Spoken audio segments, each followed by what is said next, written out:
আমি আমার এই দলের প্রধান দিয়ে এসেছি, দলের নীতি আদর্শের কথা বলে দিয়েছি। আমি আজকে আমাকে দল আমাকে মনোনয়ন করেছে, আপনারা হচ্ছেন তার বিচারক, আপনারা আগামী দিনে এই তার বিচার করবেন। আপনাদের কাছে আমি আহ্বান জানাতে চাই, আমি আপনাদের কোনো গাড়ি ভাড়া দিতে পারি নাই, আপনাদেরকে আমি আপনারা করতে পারি নাই। আপনারা সারা নবীনগর থেকে, 21 থেকে, প্রতি ওয়ার্ড থেকে, প্রতি গ্রাম থেকে যেভাবে স্বতঃস্ফূর্তভাবে হাজার হাজার লোক এসে নবীনগরের ইতিহাস সৃষ্টি করেছেন।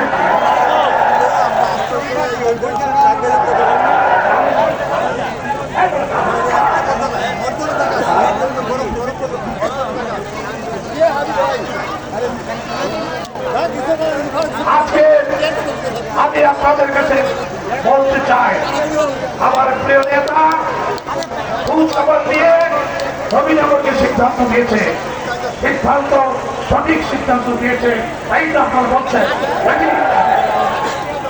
আমি কি দুর্নীতি করি? আমি কি বাবুর ব্যবসা করি? আমি কি সন্ত্রাসী করি? আমি কি চাঁদাবাজি করি? আপনারা তো আমাকে চিনেন।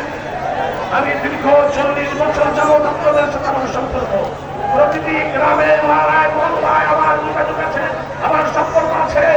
আমি নবীনগরের প্রতিটি গ্রাম পাড়া মহল্লায় রাস্তাঘাট সম্পর্কে আমার ধারণা আছে। কোথায় কি সমস্যা, কোথায় রাস্তা লাগবে, কোথায় কালভার্ট লাগবে, কোথায় স্কুল লাগবে, কোথায় নদী ভাঙনের সমস্যা আছে, তার সম্পর্কে আমি ওয়াকে না।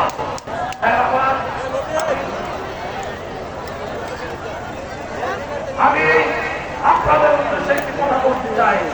আমার সাথে যারা আমার অনেক ভাইয়েরা যারা নমিনেশন চেয়েছিলেন, আমাকে মনোনয়ন দেওয়ার পরে আমি প্রত্যেকের সাথে যোগাযোগ করেছি এবং আমি প্রত্যেকের বাসায় একাধিকবার যেয়ে গিয়েছি এবং আমি বলেছি, আমি মানলার ব্যক্তি কোনো ব্যাপার নয়, ধানের শীষের পক্ষে আপনার ঐক্যবদ্ধ হোক, ধানের শীষের পক্ষে ঐক্যবদ্ধ হোক। আমি তাদেরকে অনুরোধ করেছি, নবীনগরের বৃহত্তর স্বার্থে, দলের বৃহত্তর স্বার্থে, বিএনপির বৃহত্তর স্বার্থে আপনারা ঐক্যবদ্ধভাবে আমাদের পাশে নির্বাচনে ধানের শীষকে বিজয়ী করার। আমি তারা আমার বিরুদ্ধে কতিপয় অসত্য অভিযোগ দিয়েছেন। আমি তাদের বিরুদ্ধে কোনো অভিযোগ দিই না, আমি তাদের বিরুদ্ধে কোনো অভিযোগ করি না। আমি তাদেরকে আজকে আহ্বান জানাই, ভাইয়েরা আমার, আপনারা কেউ আমার বন্ধু, কেউ আমার ছোট ভাই, কেউ আমার সহকর্মী, আপনাদের কাছে আপনাদের এই হাজার হাজার লোকের সাক্ষী রেখে আমি আপনাদেরকে বলতে চাই, ভাইয়েরা আমার, আসুন ধানের শীষের পক্ষে আপনারা ঐক্যবদ্ধ হন, ঐক্যবদ্ধ হয়ে আগামী দিনে নবীনগর থেকে ধানের শীষকে বিজয়ী লাভ করেন, ধানের শীষকে বিজয়ী লাভ করেন। আমি আমার বিরুদ্ধে কিছু মিথ্যা অসত্য অভিযোগ দিয়েছেন, আমি নাকি সন্ত্রাসী করি, আমি নাকি চাঁদাবাজ, আমি নাকি বালু দখল করে কোটি কোটি টাকা চুরি করেছি, আমি নাকি মামলা বাণিজ্য করে কোটি কোটি টাকা রোজগার করেছি, আমি নাকি নির্বাচনে বিরোধিতা করেছি, আমি নাকি এই অসত্য যে মিথ্যা যারা বলেছেন আপনারা তার সাক্ষী, আপনারা তার বিচার করবেন, আপনারা তার মূল্যায়ন করবেন। আমি কি চাঁদাবাজ, আমি কি সন্ত্রাসী, আমি কি দুর্নীতিবাজ, আপনারা এই বিচার করবেন। প্রিয় ভাইয়ের আমার একটা মিশন আছে আপনাদের আমার এই নবীনগরকে নিয়ে।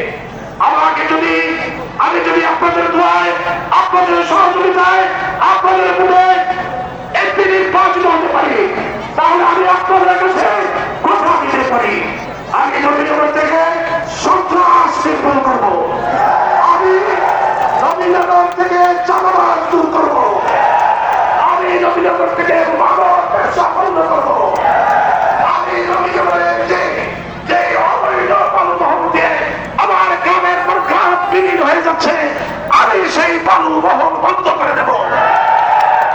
আমি আপনাদের কাছে আহ্বান বলতে চাই যে আমাদের সঠিক নেতৃত্বের অভাবে আমাদের এই নবীনগরে তিতাস গ্যাস আমার নবীনগরে নাই। আমি আপনাদের কাছে আমি বলতে চাই যে আমি কিভাবে গ্যাস আনতে হয় তার চেষ্টা করব। আরেকটি কথা, আমাদের ব্রাহ্মণবাড়িয়াতে একটি মেডিকেল কলেজ, সরকারি মেডিকেল করার কথা হয়েছে।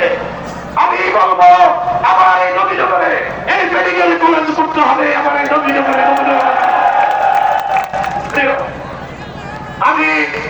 আমি নবীনগর থেকে ঢাকা যাওয়ার যে রাস্তা, সে রাস্তা দ্রুত যাতে আমি সেই রাস্তার ব্যাপারে আমি কার্যকরী ব্যবস্থা গ্রহণ করবো। নবীনগর থেকে আসামগঞ্জ যে চলমানের রাস্তা, সেই রাস্তার ব্যাপারে দ্রুত যাতে সম্পূর্ণ হয় তার কার্যকরী ব্যবস্থা করবো। ভাইরা আমার প্রিয় নেতা মাননীয় ভারপ্রাপ্ত চেয়ারম্যান এই রাষ্ট্র কাঠামো গঠনে যে 31 দফা দিয়েছেন, 31 দফা সম্পর্কে আপনারা অবহিত আছেন। আমার নবীনগরের প্রতিটি গ্রামে, প্রতিটি ইউনিয়নে, প্রতিটি ঘরে ঘরে আমার নেতা কর্মীরা